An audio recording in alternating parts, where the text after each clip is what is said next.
Hello everyone, my name's Jessica Fay. Welcome to my YouTube channel.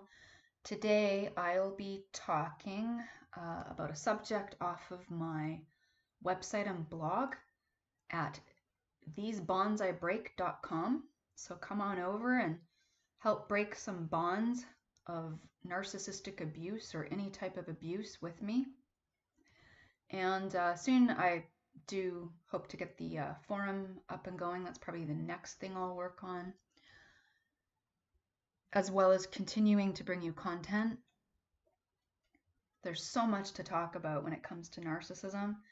So today we're going to learn ways to cope with your narcissistic abuser and how trauma happens.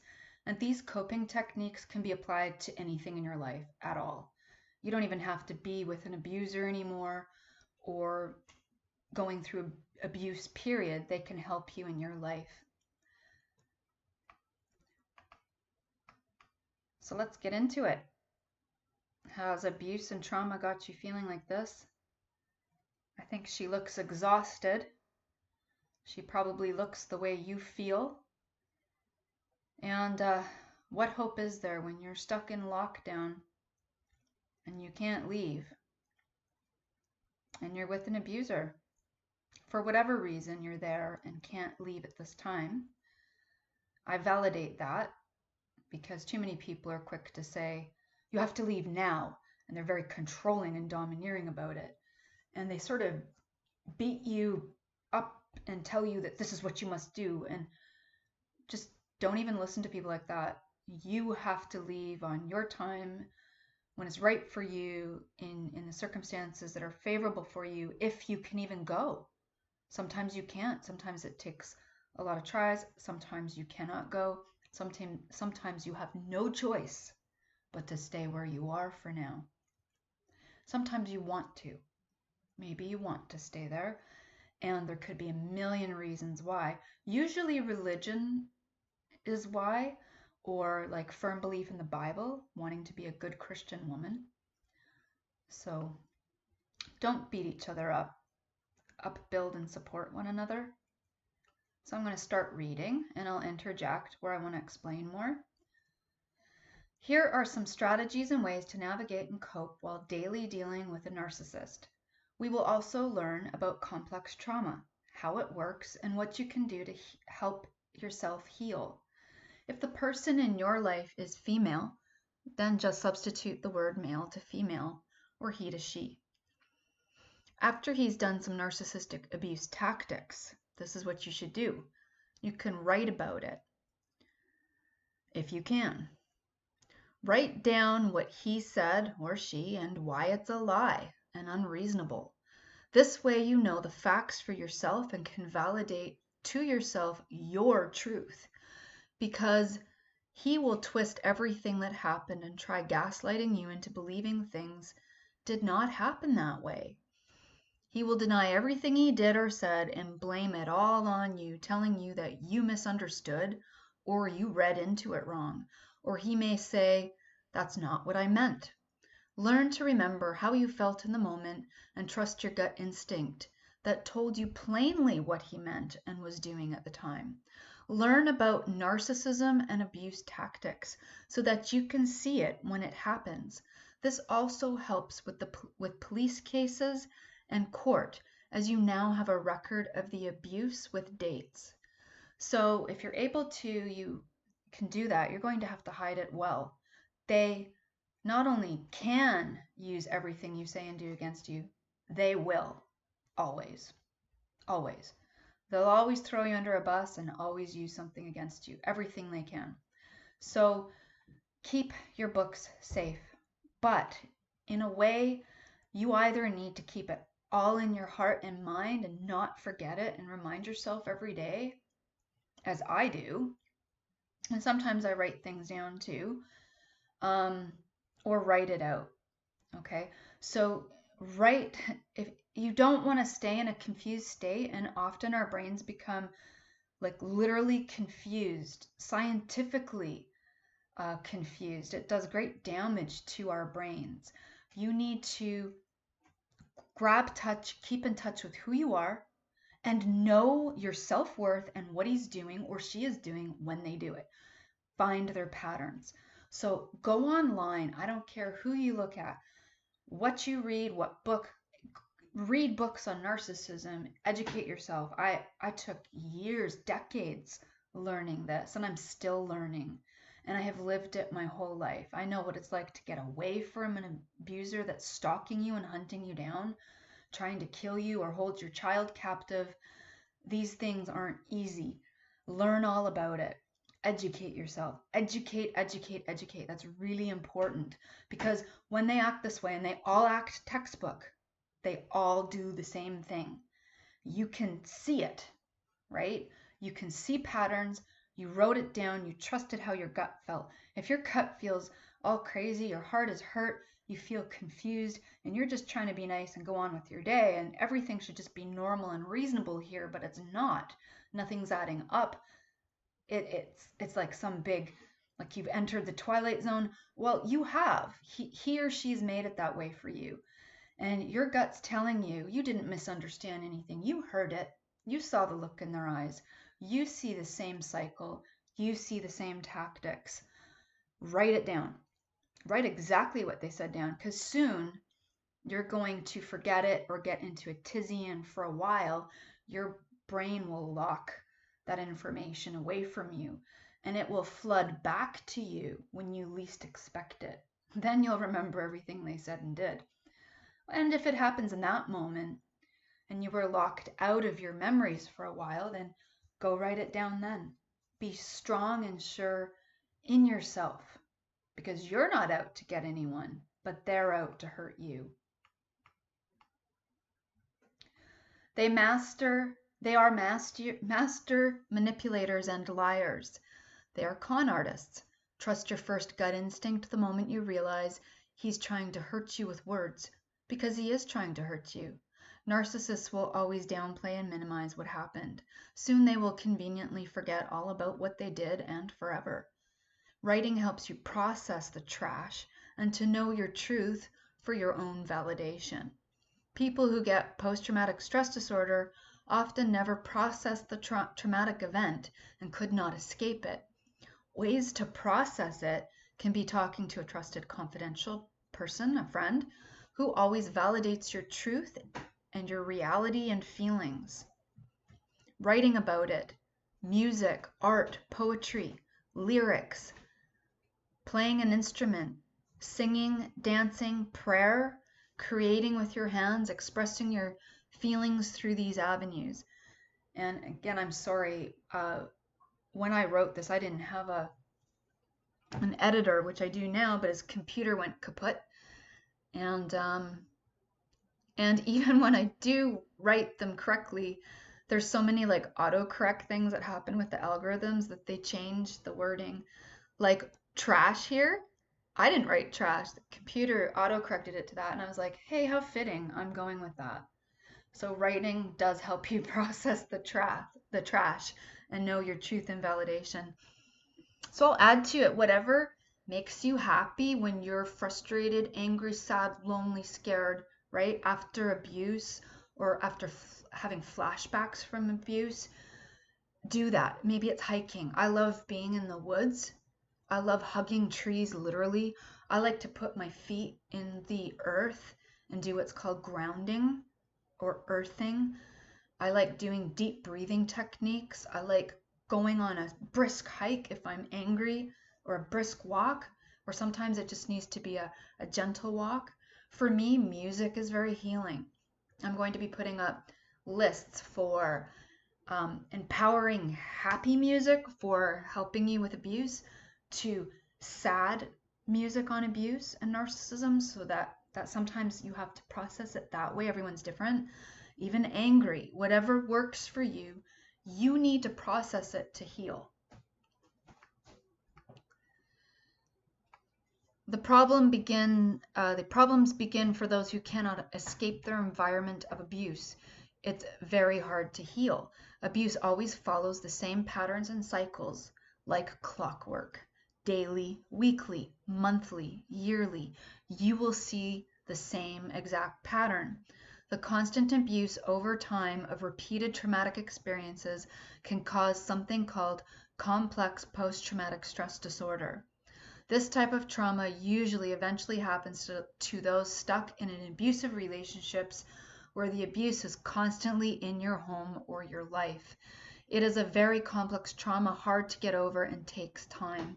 It can take years to develop, so it can require years to heal from. This is why it is best to get away permanently from an abusive, toxic person if you can, and never contact them ever again. Don't ever let them into your life. Every time you open the door a smidgen, they are really good at getting back in. They'll use your dog, your child. They'll tell you they love you. They'll give you they'll tell you they want to marry you. They'll send you a proposal. If sex works, whatever it is, whatever is going to work for you, that's what they'll do. They'll start up therapy. They'll do anything and everything. If you can stay away from them, that's best. It's going to take years to heal, even if you stay away. So if you're trapped in it, it is even harder. So those of you not going through this, stop putting others down as if you know what they're going through. And even if you have lived through it, you have not lived through it with their genetic genes, their parents, how they were raised and brought up, and their situations that they've lived through in their life, which is unique to them. You are not them. I'll be saying that till I'm blue in the face constantly till the day I die. Don't re-abuse other people. Give them wings to fly, build them up, validate their truth. Their truth is their truth. Their feelings are how they feel. Getting away from your abuser can be complicated, risky, life-threatening, and difficult. For some, it's even impossible at that time in their life. There are many good reasons why some cannot leave. So never tell someone to leave if they claim they can't. Do not put them down for it, even if they don't want to leave at this time. There's a really good reason why for them, okay? This further abuses them, for there are numerous situations people face where leaving is not possible at that time in their life. So be a good friend and don't pressure them to leave if they are not ready or say that they can't. I will make a post of all the reasons why many can't leave. Some people have multiple reasons, or even all of them. Leaving requires a brilliant, well thought out plan and requires time to set it up. Some people need help to know how to execute such. I will write a post also about that in the future. Now, if you're thrown out and discarded into the streets, that's also a different situation for another post. So I'll make a post about what to do if you can't leave and reasons why. There's so many reasons why some people can't leave. And yes, some people have all of those reasons. It may take many times and many tries, right? I was in a marriage, it took me 16 years and multiple tries to get away. I was in a 4-year relationship, 3 years married to one person that took me multiple tries. These two people hunted and stalked me down and tried to kill me and keep me from either my dog or my child. These are not easy things to do. And I had no help at all. I don't have family. For me, I was also religiously abused, so I didn't have the help of the members of my religion.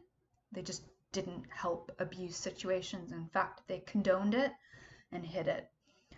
So there are so many reasons. Many people are really sick. Like some are bedridden sick with real life-threatening illnesses and stuff as well. Some people have no family, no friends. And I could go on and on. But there is a way to escape. It may take several tries. It must be well thought out. I will write a post on how to do that. Whether you have help or not.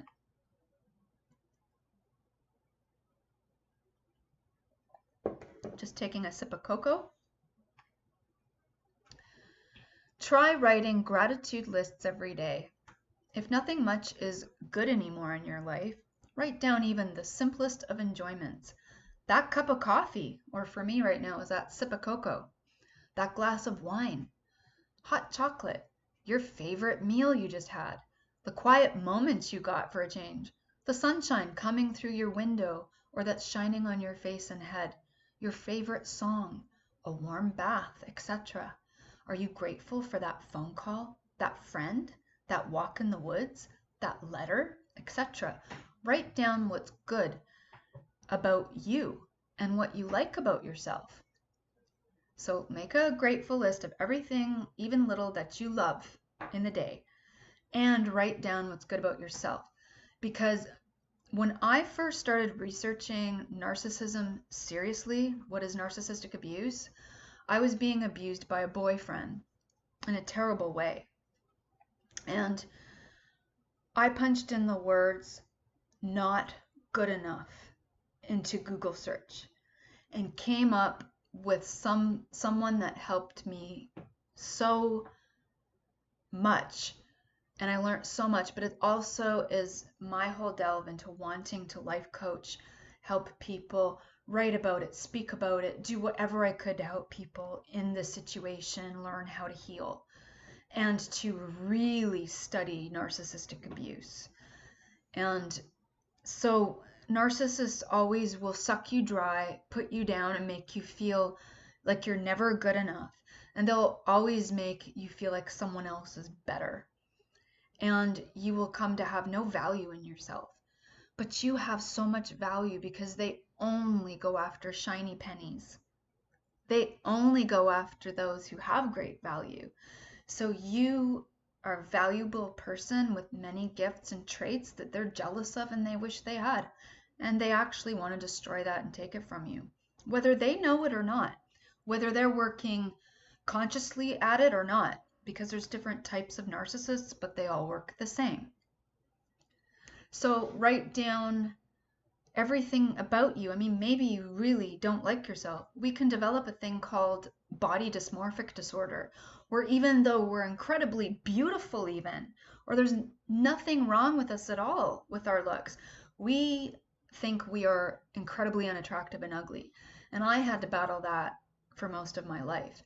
And I've had to have introspection into learning how that stems to an event when I was a child, after being abused by my mother and looking in the mirror in my bedroom, because there was this giant mirror on the wall in my bedroom, which really shouldn't have been there. So, I mean, everybody would tell me I should be a model, but I didn't see that, and I still have to fight that. So it might be hard for you to find something about you physically, right? Or about your worth, but you need to start writing it down. So I mean, if it's just that you like your I just got lost for a sec.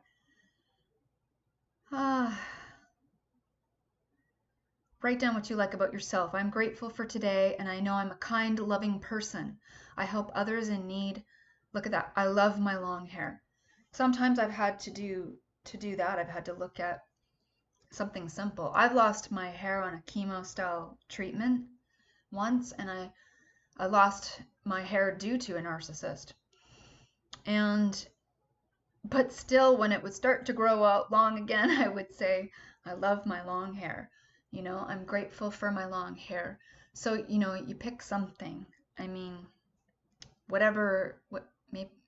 maybe your hands are dainty and cute. I mean, it might be really hard for you to find something, but find something. And if you can't find something on your body, like your eye color, that you like your lips, whatever it is, if you can't find something, then look inwardly and even just start there with like your heart. What are your good qualities? I'm a short person. I'm a very short, petite person, but I can turn that into a good and look at, well, what are all the great things about short, petite people, right? However it is that you can think of and upbuilding yourself, because you're often segregated from everyone. The narcissist gets you into a place where you don't have contact with the outside world anymore at all. So it's up to you to now give yourself wings to fly and to break these bonds. Write down your accomplishments in the day that you feel good about. You have been put down enough. Sometimes only you can build yourself up. Many of us trapped with a narcissist have lost all family and friends. You might be all that you've got. So treat yourself the way you would to someone just like you. Talk to yourself with the same encouraging words you would give someone else in your shoes, in your situation. Now, I don't know if I mentioned it in this one because I write and blog, on so many different mediums and technology, social media, and not, in my own books, stuff like that. And maybe it says it here, but write yourself a letter. Write yourself a letter why you love yourself as if it's coming from someone else. What would you say to someone else? Like tell yourself you love yourself. If no one's home, tell yourself in a mirror why you love yourself. These things, sure, they sound stupid, but who told you it's stupid? Some programming from this stupid world we live in? Everything you've learned probably in this world and been programmed to believe from TVs and music and media and everything is usually from our narcissistic society that does not actually care for you. So do those things because you are your best friend. You are a good person. Write down why you're so valued and loved and give yourself a hug. Yeah, no one's around. No one will see you. Do it because you should love yourself. And so should that narcissistic abuser. He's taken you for granted. Or she. Write down all the situations and things that make him act up or her. Do they narc out every time you're sick, happy, depressed, get your menstrual cycle, get ready to go out, every time you go somewhere with them, around certain family, friends, or events? Are there trigger words that set them off? Blinds, beer, slab, a sentence, would you like a cup of coffee? A kind gesture, laughter. Perhaps it's correcting him on a matter or wanting to show him proof he's wrong about something, even if you're kind about it.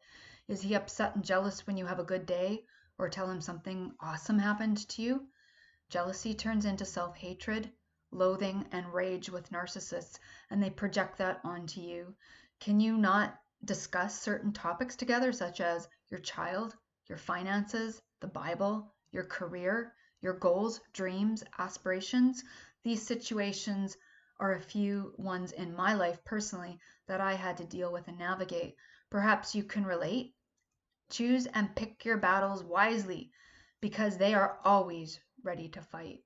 And for me too, it's a narcissist always comes out of the closet to ruin my career, right? Um, so in some way, shape, or form, cause me not to be successful in whatever career path, aspiration, hope, dream, hobby, whatever it is. It'll get ruined by a narcissist that's in your life. That's why you have to keep them out of your life if you can. Also, the people that you don't think would ever be a narcissist end up turning out to be a narcissist. So be careful. It's usually people that have reached a status in their life. They've even if they've been narcissistically abused, many that have been narcissistically abused turn out to be narcissists themselves. Especially if they start gaining popularity, their career skyrockets. Remember, like even the Bible says, pride and a haughty spirit lead are before a crash, right? Before a fall. So they get caught up in the money, and they forget what it's kind of like. I mean, they can talk the talk, right? They remember everything they're teaching you, but they can turn out to become narcissistically abusive to others that they have forgotten really what it's like to be in those shoes or on that side of the fence, or they can have biases when they say they're not. I'll be talking a lot about this lately. The hidden strange places that I have found narcissism that shocked the heck out of me and sent me for a spin. You need to be careful of people. There's a lot of narcissists pretending to be life coaches as well. Run into that a lot. So be careful on YouTube. I mean, their content can be good and right. Just be careful. And a lot in forums. There's a lot of narcissists hiding in forums, even ones who run the forums. And I want to expose all of that. Hide the books you have on narcissism or the books you write in, and move the hiding spot frequently.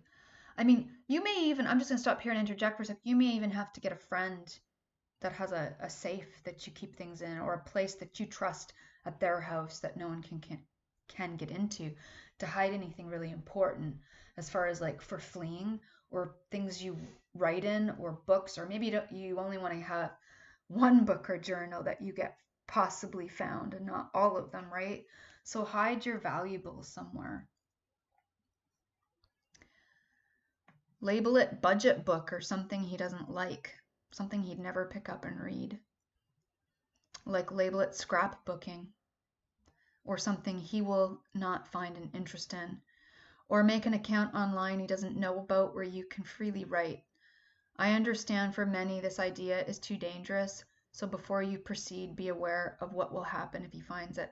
And that's true. They're usually logged into every account you have and know all your passwords. So they usually watch you like a hawk, so be careful. I hid books on narcissism around the house where I knew he would not likely look. I hid my writings also online and in amongst many notebooks. I knew he didn't like reading, so it was a safe bet he wouldn't care to read it. He's the kind of narcissist whose motto is, so what do I care? What's it to me? So I knew that I could hide my books right amongst plainly in true sight as well, because he just wasn't the kind of guy to pick up a book and read it, especially a notebook, or especially some stupid, something that doesn't interest him. I had been abused my whole life, and by the time I found myself with my third narcissistic husband, I had already made a vow to never allow any form of abuse in my life by just rolling over and taking it, as I had before.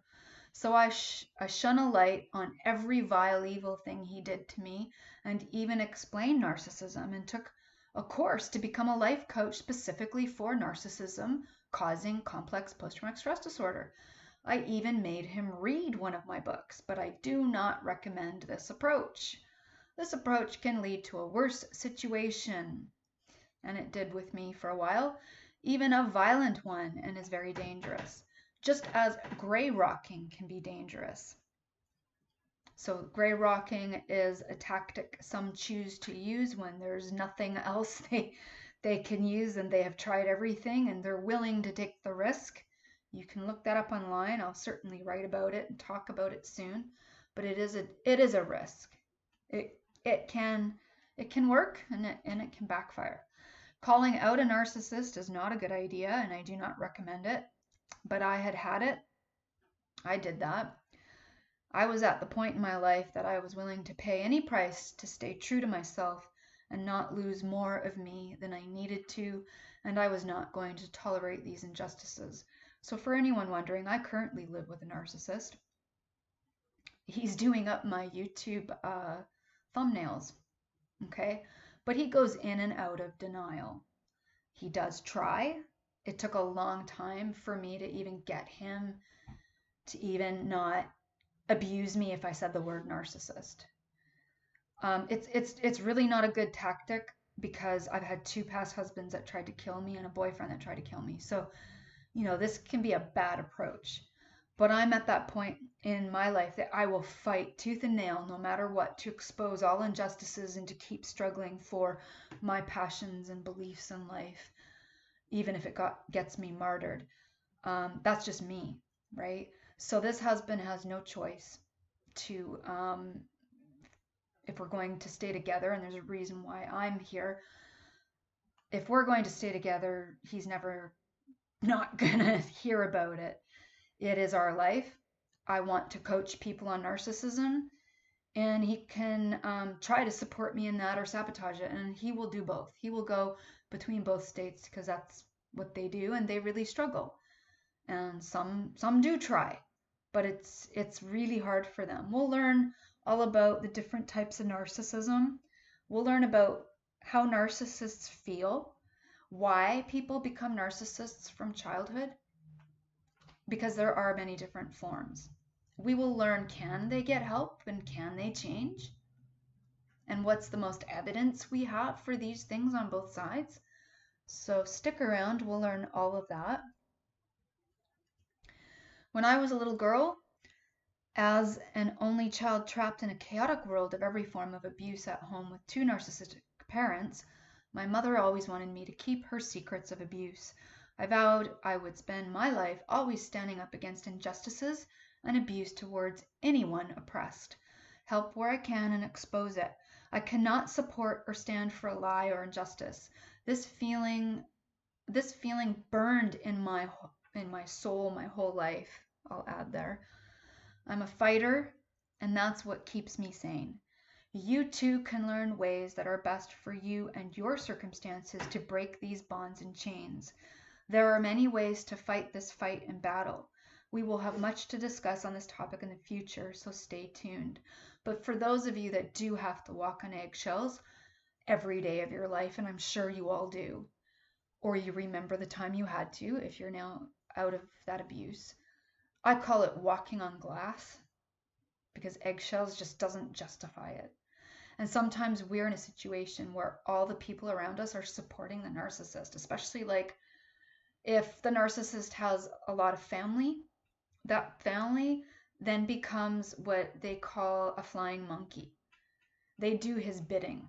They love him so much, they're on his side. The narcissist has them all on his side, and they are the flying monkeys that help him in his battles to keep you segregated, to keep you abused, to keep you afraid to leave. It might be your mother-in-law, so you got your husband, your mother-in-law, your sister-in-law, your brother, your this, your that. You've got the whole community of your religion or your beliefs, whether you're a Muslim, you're an Amish, whatever. You've got this whole system of people, and their flying monkeys are all out to get you, and you're walking on glass. You're now getting abused from every side, and you're alone. You don't even have a friend because your friends are now abusing you, and they think the narcissist is the greatest person on earth. That's how your life will get. And so when your life is like that, you are going to have to tread it in a very different way. So I hope to start making posts or speaking about that. Sometimes I might just come here on YouTube and just speak from the heart without reading my blog here. Soon I hope to be making an appearance face to face, talking to you on the camera, which is something I love to do. I do struggle with a lot of health issues that was brought on from abuse in my life. Autoimmune diseases is something many of us get. So what our body goes through is a direct correlation with our mind. So the body is a whole system. When the body's unwell, the mind's unwell. The mind's unwell, the body's unwell. It's all one system. So thank you for being here with me today. And while I stumble through and stutter, as I always say, I'm not perfect. I'm not here to cut and slice and make perfect videos. I'm here to show you I'm real, I'm raw, I want to help from the heart, and I hope all of you out there going through abuse can navigate another day. Please don't take your life. Don't give him or her that power. They're not worth it. And in the end, the truth always comes out. And I do believe in the end, justice, karma, whatever you want to call it, God himself, he sees your plight. And I do not believe that in the end, the evil prevail. So take care. Much love. Jessica Faye. Talk to you later.